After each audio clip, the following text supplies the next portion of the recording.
So we call the meeting to order. It's 8 minutes past 12. And present, could we just introduce ourselves, please, starting with Suzanne? I'm Suzanne Miles. Pat Abney. Barbara Jones, Municipal Clerk. Cindy Hawkins. Glennis Ireland. Amy Solberg, Election Coordinator. And I would like to welcome Pat on board. It's lovely to have you here and have a quorum. And Joyce, are you there? Joyce is not. She asked to be excused, so I'm glad you asked that, so we can put that on the record that Joyce Anderson asked to be excused. She's in Mexico. How tough. Her email today said that she had reviewed everything. She said all of her changes were incorporated in Amy's edits, and she said she was fine with the additional edits that I had done. Yeah, I'm in the same boat. I also did all the reviews, and you incorporated everything. There was just one question on page 20, and I went back and saw that under the ballots and that stuff, and you did put it in. So Okay, perfect. thank you very much. So if we've all read the updates, Pat, you did it also. I think I'll just go over page 6 that Barbara handed out now. We don't have very much to do here. And I want to thank Amy, wonderful job she did, and Barbara, thank you for your wisdom and all the additions that you made and corrections. We appreciate it. Thank you. I will tell you that on what was old page 6, I thought it was interesting that your responsibilities are all listed there. And I've got that site, the second line, 28120.060. So that's all of your duties in that section of code. But interestingly, I thought that adopt a report of the results of the public session of Canvas for submission to the assembly was pretty important, and that's in a different section. Yeah. So I added that. Yes. And then, to save space, I had to do a little reformatting in that next section where it talks about, and I think it all kind of fits, that it's talking about your organizational meeting, they're open to the public, that you maintain voter confidentiality. There is not a specific provision in the Election Commission code that says that you have that duty, so I just pulled it from the other provisions of the code. You're all election officials, you all take the oath, so I put it there. And then the other provisions of the public are, again, I've just added those and the citations for that. There was one section of the code, or one section of your manual, and it must be on the next page if you're ready to go to the next page. Sure. And it may have been in where it says the public can review the challenged ballots. And so actually it's somewhere in the next section, and we can just talk about that. But I just want to let you know that, like, if you have a challenged ballot from, John Doe, I don't think that as a whole, like, we can pass that around to the public at the meeting. But what I do think is that if someone is an observer and is signed up to be an observer and has done the training for an observer and has signed the confidentiality agreement, they get to look at that. They can look at the signatures, they can look at the envelopes, but they've already signed a confidentiality agreement. So I did try to incorporate that into this next section about the public session of Canvas. Okay, so when will they do that? Will they do that as we're doing that, or will they do it in a separate? So I can explain that to you. What happened, I believe, in 2013, I believe it was 13 or 14. So the observers sign up, and they're watching signatures, they're watching envelopes over here. And that's why you said you wanted to review their procedures. So then one of them disagrees with something that these workers have done. And so then they lodge a challenge. And if they're an observer, they have that challenge form. So in this process, when I was reviewing this, I thought, we need to do observer training. Yeah, Okay. absolutely. And so, Amy, could you schedule observer training?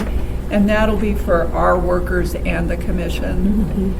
And then, so the observers, again, that is included at the bottom of old page 6, where it says, brief questions can be asked. Most questions should be directed to the clerk or the election administrator.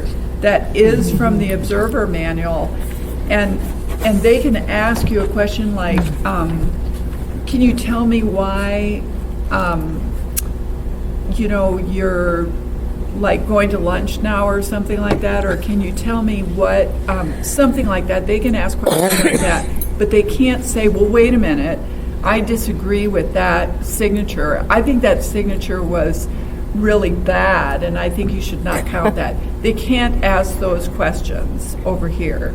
All they can do is do a challenge. A written And they have challenge. to do a written challenge.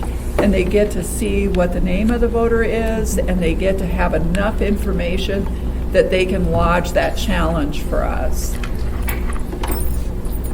And so...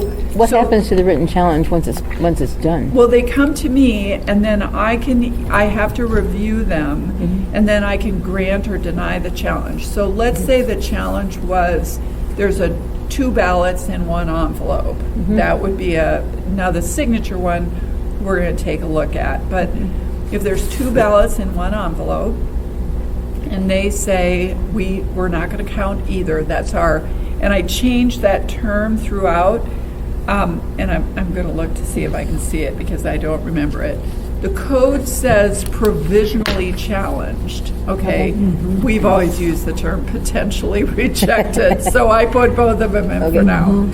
So they make a provisional challenge to me because we send the voters a letter that says neither ballot is going to count, right? Because they're both in 1 envelope. We don't know whose voter record to count. Right. Neither of them count. And then observer says, well, wait a minute, I challenge that. I want one of those ballots to count for the person whose envelope it is. So they provisionally challenge my decision not to count either of them. We don't even, I think we bring those to you because it's a duplicate ballot. So then then it's a challenge before you and you have a decision to make.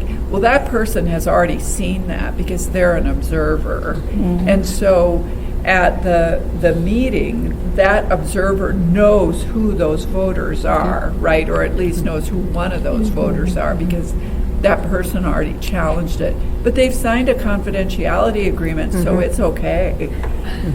They can't make an announcement in public, but what they have done before is they brought the voter in, and the voter was in the audience then. Well, that's fine. We're just going to tell the voter they have to re-vote, which is what we already told Well, them. they are allowed to revote though. Yes. Oh, okay. That's the only Cool. the only thing you can do. If you Yeah, put all right. 2 ballots in 1 envelope, we say we're not counting either of them. You need to go vote again. But isn't that caught over at the review and resolution?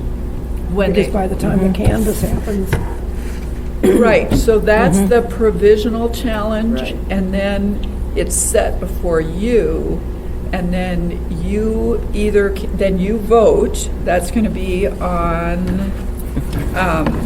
It's on Page the 9. back of this is old page 10. Okay. And it's the second white bullet from the bottom. After the opportunity for public comment or challenge, the commission votes on that provisionally challenged. Okay. So that guy in the public can still bring up that challenge. I'm going to deny, I'm not going to resolve that because I believe that should not count. So it comes to you, and that person is here in the audience, and then challenge as it can, all right? My stuff is provisional. Here at the commission, it's a final. challenge. Okay, so if that person can vote again, what if the voting is already closed? Yeah, that we and you know, that does happen. So that's why we encourage people to vote early. That's why our materials say do not include, put your own ballot in your own ballot envelope. All of our education says that. There is nothing we can do about that. You could do something about it if you want to, but I think it would not be consistent with the code. And then you have the municipal attorney here who's advising you. You could ask the municipal attorney that question. And his word is final. Well, right now it's a her, but yes. Oh, it's a her? Becky Wint Pearson is Oh, the okay. municipal attorney, but yes. Oh, it's not. And that's after the review and resolution has already gone through its steps Barbara? to help resolve. Are we it. allowed to have cameras in here? I thought they were supposed to. Well, I think that Mr. Haberman is considers himself part of the press, so yes, he is allowed to have a camera in Okay. here. Okay. Whoa.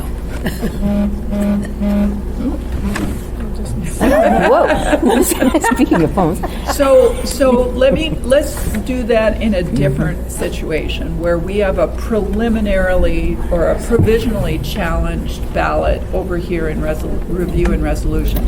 And this did happen, that an observer challenges something that a worker is doing over here.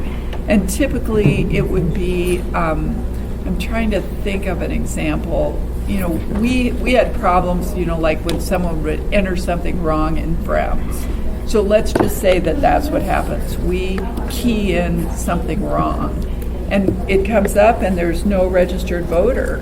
And so it's a question ballot, and we're going to say, we need to reject this because this person is not registered in Anchorage. And they file a challenge with me and say, this person is registered in Anchorage. Here is the correct information. So if we go back and the review and resolution looks it up and said, oh, that's right, we pull that question ballot and we just run it. You never see that. So those provisional challenges that count, they go through. So we would take a provisional challenge, and if we can resolve it to count the ballot, we just go ahead and do that. Okay.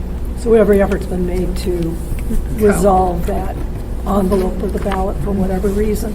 The ones that come to the commission then would be those that could not be resolved by review and resolution. All right, Barbara, is there anything else that you want to clarify? Yeah, so let's take a look at, on the, let's see, I'm looking at old page 6, and then I'm going to go to what would be, let's look at old page 9. Okay, so this really changed a lot. And so you asked for the review and resolution procedures. And what I realized is that the review and resolution procedures are in the code. Okay, and so I put that right here at the very first bullet at the top. Election officials, which is review and resolution, shall conduct the ballot review consistent with the timing, procedures, and standards detailed in the code. So before, that bullet said that they follow the procedures of the review and resolution team. Well, they're not procedures, they're code. It's the code that we're following, okay? Which is good.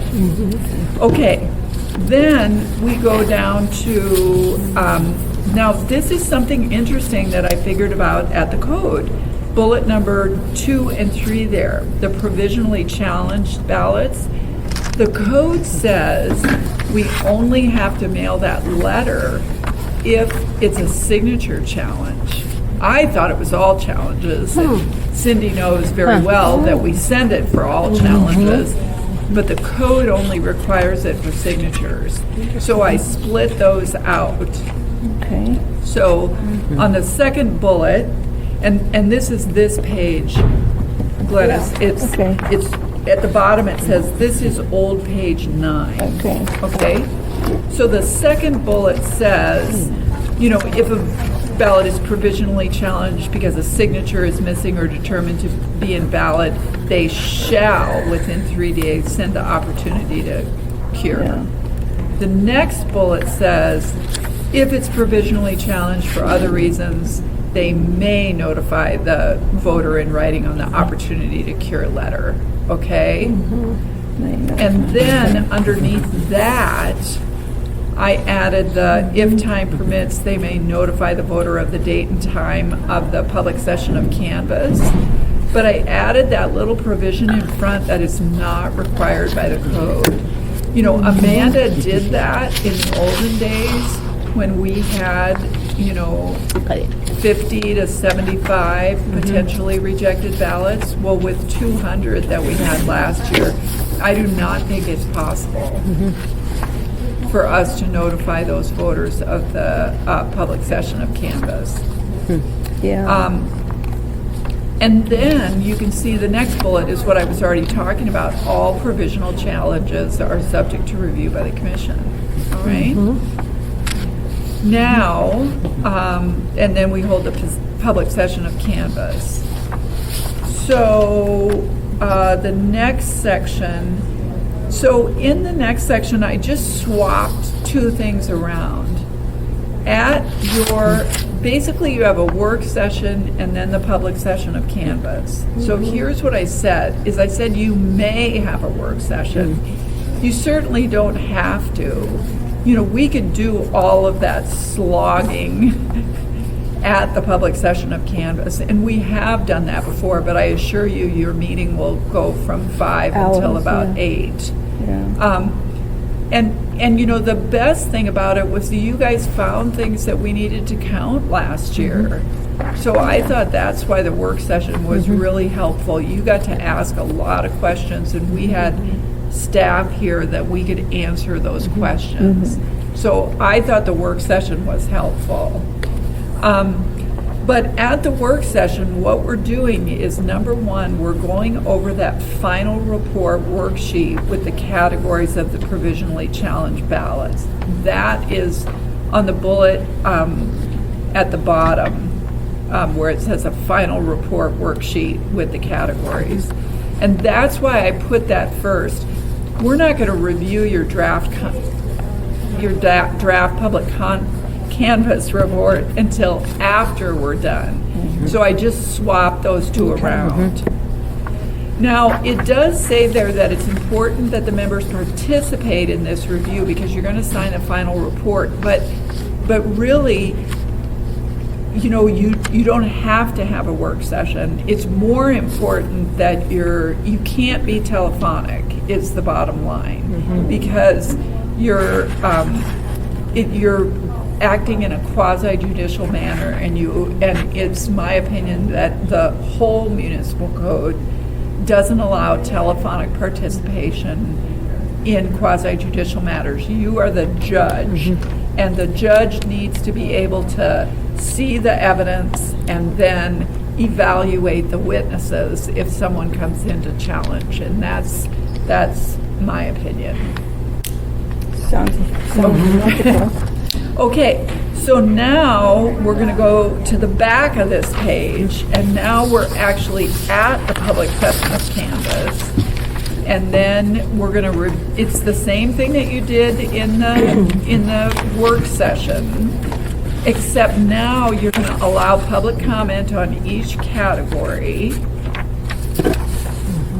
And here's in that second little white bullet, what I've said is the provisionally challenged or potentially rejected ballot envelopes are also available for public review upon following the procedures in the observer's manual.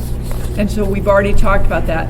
The regular public does not get to review those envelopes because it's going to have someone's address on it, which could be confidential. Yeah. It could have there's other implications for that, where like last year when you decided to run one of those ballots, we ran one ballot and the numbers changed. So everybody could figure out how that person voted. Because you found that one ballot that you did find that postmark, right? Yeah. So Yeah. that's why nobody gets to see that unless they're an observer and have, okay. Yeah. That's interesting. All right, so then the next section talks about how somebody can challenge. Then you have to do a majority vote, which you already do. You do a majority vote to accept or count the ballot of a person challenged under this section. I'm glad you've never had that, had to do that before. And I think it's interesting that you can do a partial count, if you wanted to, all right? And so we maintain the challenge log for anybody that comes there. Then you vote, and we keep track of the votes, and then we, what I've added here is then you do that little recess, we go final up the draft report, and then we'll come and final the report for you. In the olden days, what we did was you finished the public canvass, then you met at like 4 o'clock on Tuesday before the assembly meeting, and then you adopted your report there. I just really don't see that. I think taking like a 5 or 10 minute break at the public session of Canvas and then having us type up the final numbers and then signing it is much more efficient. Do you think so too, Amy? It worked out very well when we did that for the special. Oh, good. Yeah. You could do that last time? Did we do that last time? Yeah. For the regular, we did the come back on Tuesday, had the meeting, but for the special, we did it all on that day. Yeah. And, I think the one thing that's really important about that is then Amy and I have the document on Friday.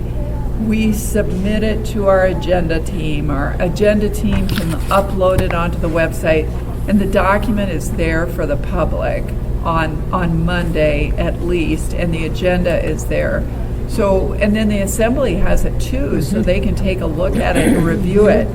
So I will tell you that there was one other very interesting thing, and this is on the page that says, we're now at, this was old page 11 and is now 12 at the top. Okay.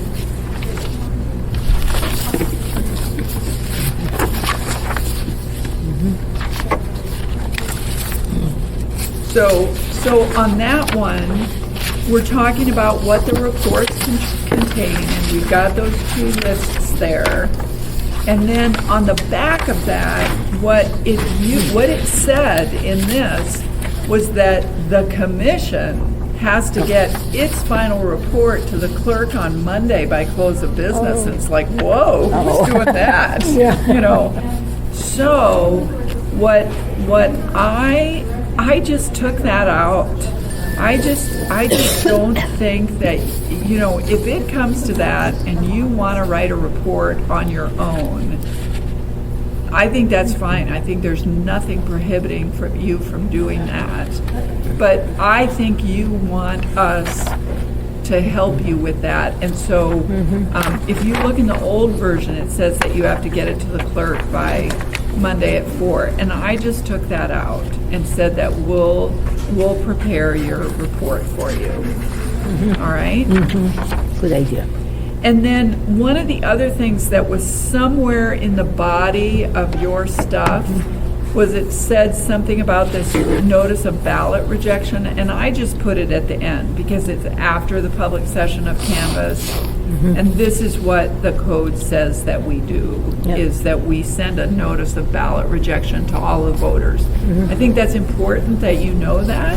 I think that you can follow up with us and say, did you do that? And we can say, yes, we did.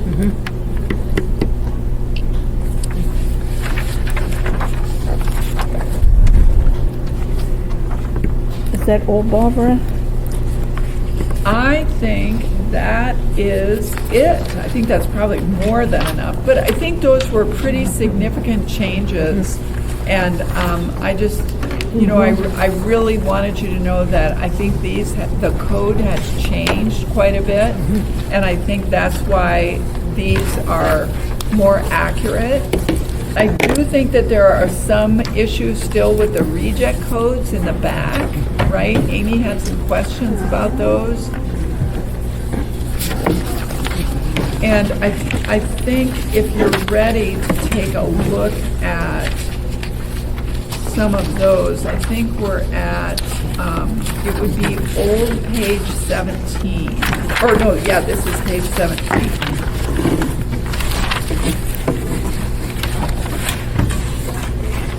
Old page. Yeah, so 17 is the one in the regular manual. Oh. And it's just these little guys at the end.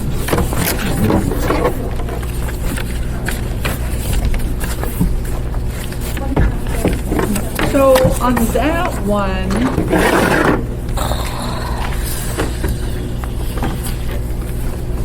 I just have to tell you, I am not sure what this means. It says here that ballot envelopes will be counted if they are received on or before Election Day without a postmark if signed. Okay, you know, we do have to have a signature, there's no doubt about that. But what does number 2 mean? Received on or before Election Day without a postmark. I mean, but it doesn't say signed. I don't understand the difference. I see what you mean. And that's always been there? Yeah. It's almost like it's being. Like there's something missing. Well, it suggests to me that you accept it if it's signed or if it's unsigned. Well, then we can just take if signed off. Yeah, I agree. if you'll take it, if it isn't signed, yeah. But the thing is, it has to be signed. Yeah. Well, then you can't take it if it isn't signed. Right. A Period. witness? You've gotten rid of the witness things, haven't you? No. I don't think so.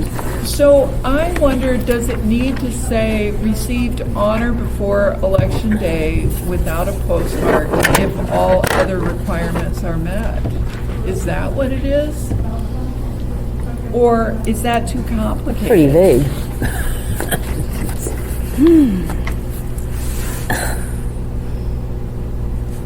I wonder why it was put there in the first place like that. It's cumbersome. Yeah.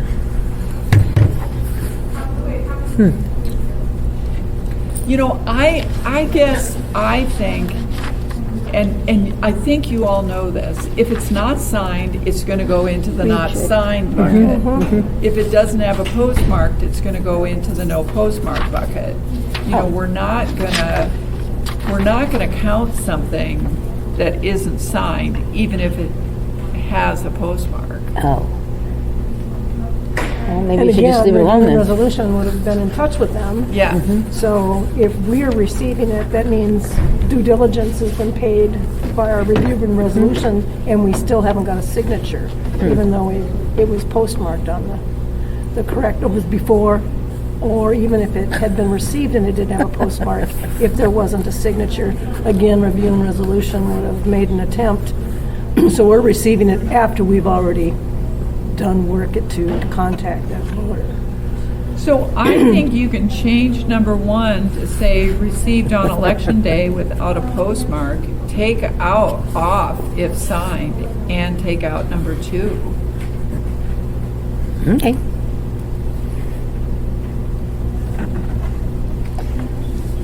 It's a duplication. Yeah.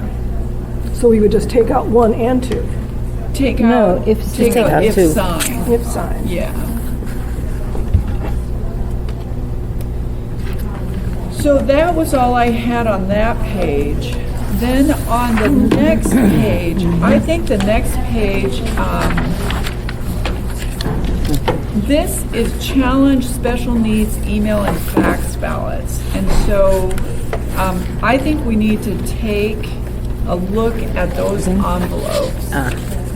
Yeah, okay, Amy's got some envelopes. So remember, the witnessing requirements are different for, they're different for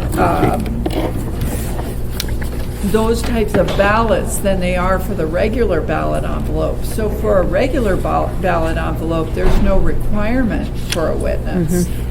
So, but Yeah. on, okay, got it. Okay, got it. So these are for, actually, Amy said you asked for these, so. Okay, so you're gonna have to take, there's 2 of each, because they're not duplex, so you need both 2. And there's blue and purple. Okay. So you, Thank you.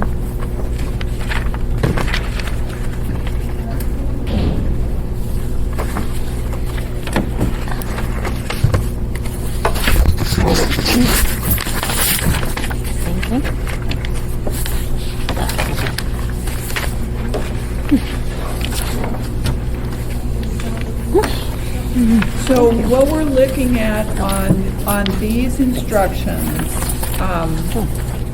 I'm looking at the email voter instructions. You can see it gives the instruction number 6. Your signature and statement under oath must be witnessed by one U.S. citizen who is 18 years of age or older. And then you can see it's on the next page. And then we're doing the same for fax.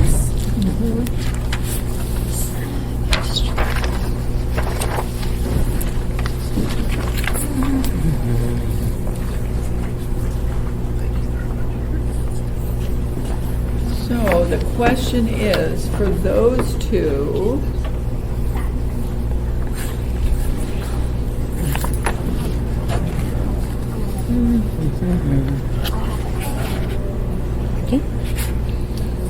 so in my opinion, I think that these instructions talk about a witnessing official. There isn't a witnessing official. Yeah, it's just a witness, Yeah. right? And as long as the witness printed a name, made a mark, or signed their initials, it's going to be counted.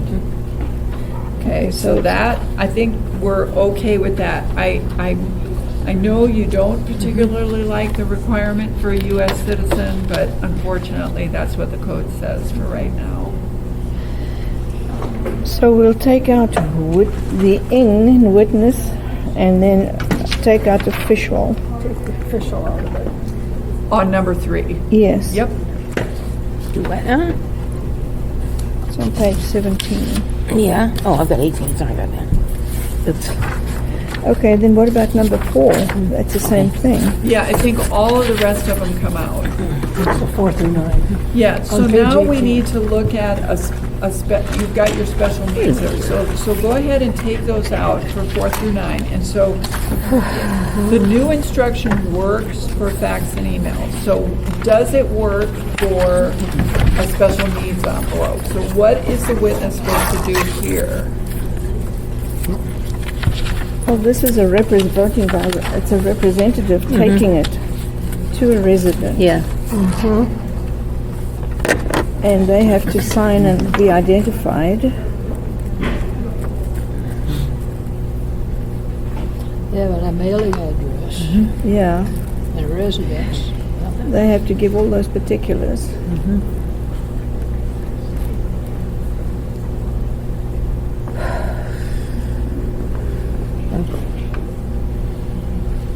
Do you think we need to change those, Barbara? No, I think we need to, could I take a look at that again? So now, take a look at your instructions here, your count, no Yeah. count guidelines. And let's see, we're gonna count this if the voter signed a name that was similar to, that's fine. Voter signed in the wrong place, okay. So the question is, can we count this if the witness, and it may say witness, maybe it should say or representative, printed name, made a mark, or signed initials. Okay.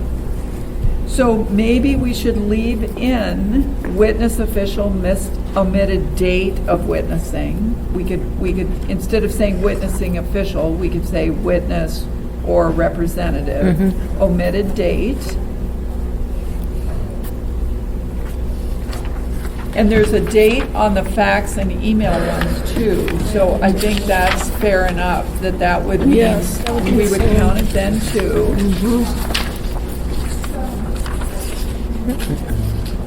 So I think that, you know, shall we leave in witness signed in the wrong place? None of ours require the witness to have the place of witnessing, but we could say witness or representative signed in the wrong place, so 6 could stay in and 4 could stay in. All right? It'll just be a little different.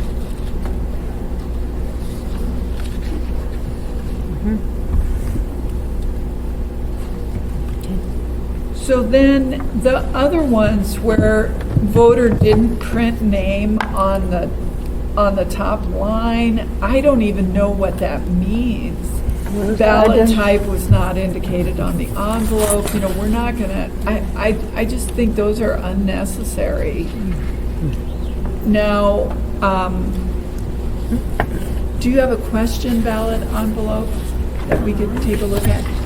I think the last one, number 9, could go to a question ballot that they got in an ABC, where a witnessing official did not sign the envelope in error, but all other information looks correct. I mean, I don't think that's acceptable. If the witness didn't sign in error, we are not counting this, right?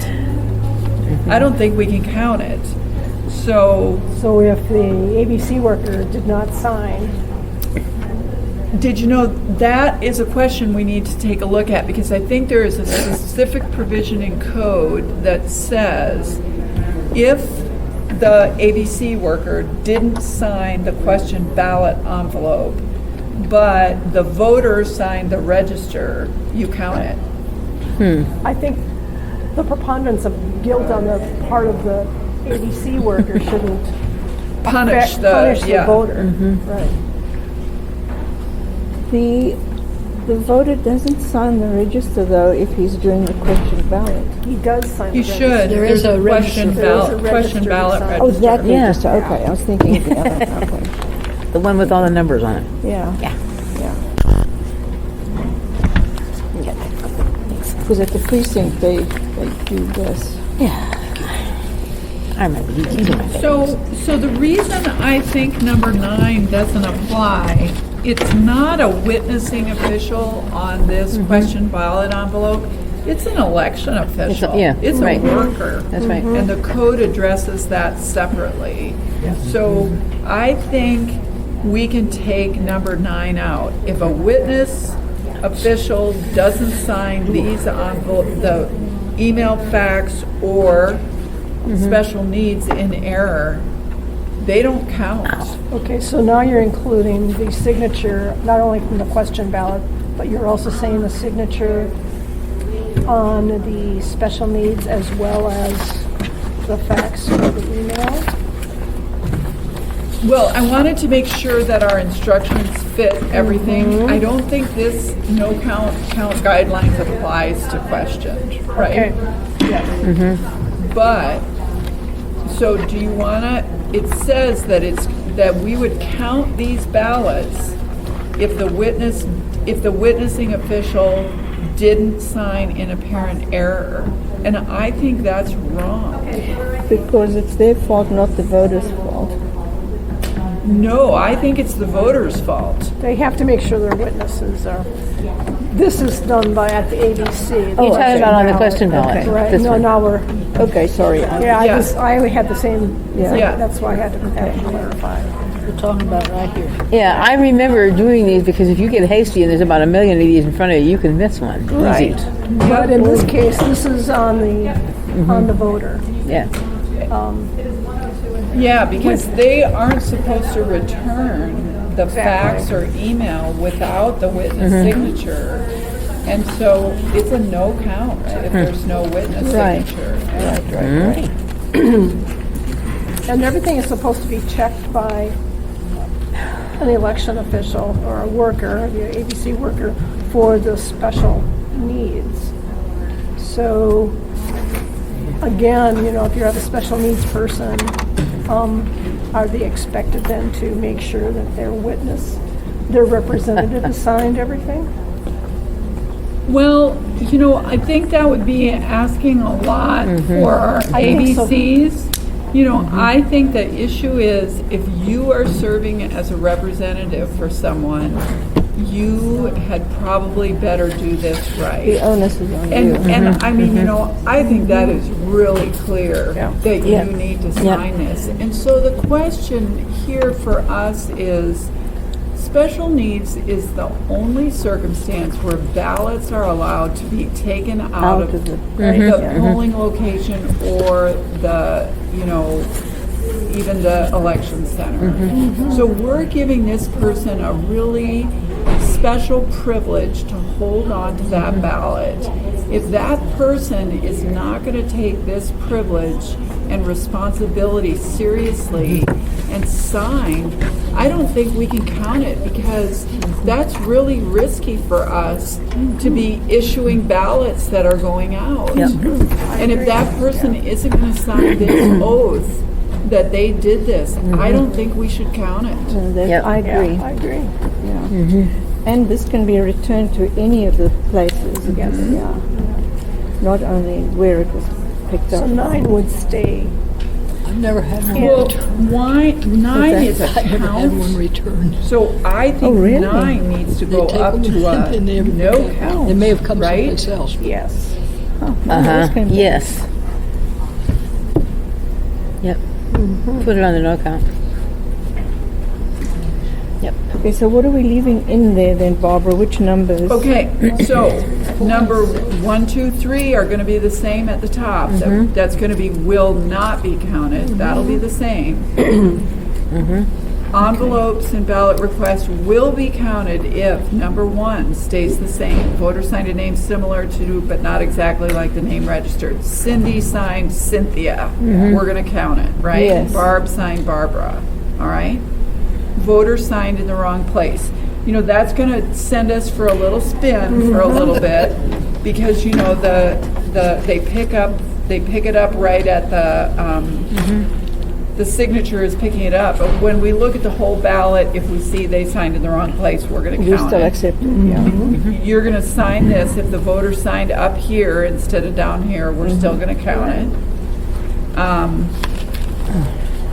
Witness or represented printed name, made a mark, or signed initials. Okay, so if I have my name, Barbara Jones, all of that stuff, and then I sign B or something like that, or BJ, we're going to count it. Okay, so it's okay if you do the Obvious, initials.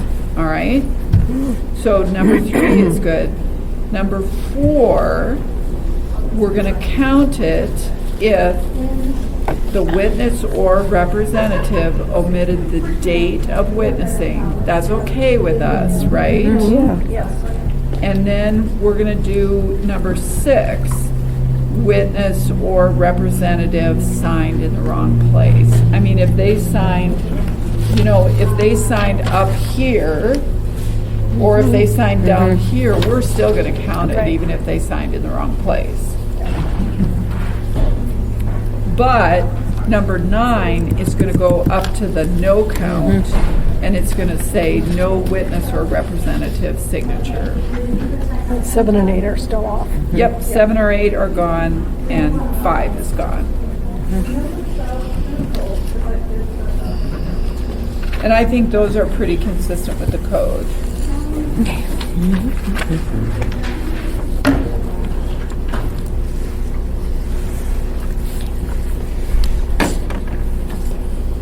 Thanks for these envelopes. I couldn't figure it out yesterday without envelopes. I had to look at them to figure this out. So if you ladies do want a copy of that, we can make a copy, but we do request that we keep those here. Sure. Oh, yeah, sure. Yeah, I might want a copy of it. don't think so. No, seen him before. Too many times. So are we ready for Amy to final it up? Yes. Okay. I think Amy's ready to final it up.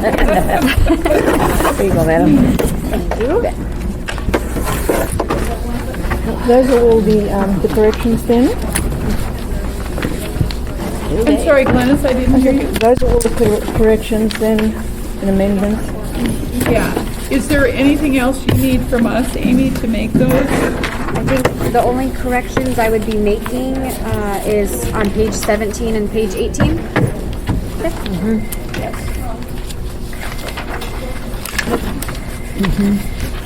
Yeah. Those are the ones we just finished. Yeah. And all that stuff. Okay. You'll be sending us a copy of that? Yes. Yeah, it'll go in your nice handy dandy binders, right? Okay. Okay. If that's all, then is there any other business that we need to discuss?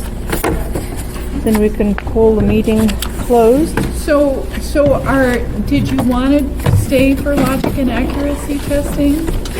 I did. Okay. I do. So I think your meeting needs to probably, I think logic and accuracy testing is at 1:30. 1:30, because Okay. we have other, the ombudsman is coming to observe too. Okay. The code says that the ombudsman, the internal auditor, or the IT director could observe our logic and accuracy. So that's going to start at 1:30, and we have pizzas somewhere in the kitchen. Wow, So if okay. you'd like to grab, that's good. If you'd like to get some pizza, and so, Madam Chair, could we pause the meeting, recess until 1:30? Right, so we'll recess now at 7 minutes to 1, and then we'll recess again or start over again at 1:30. Okay, great. Thank you.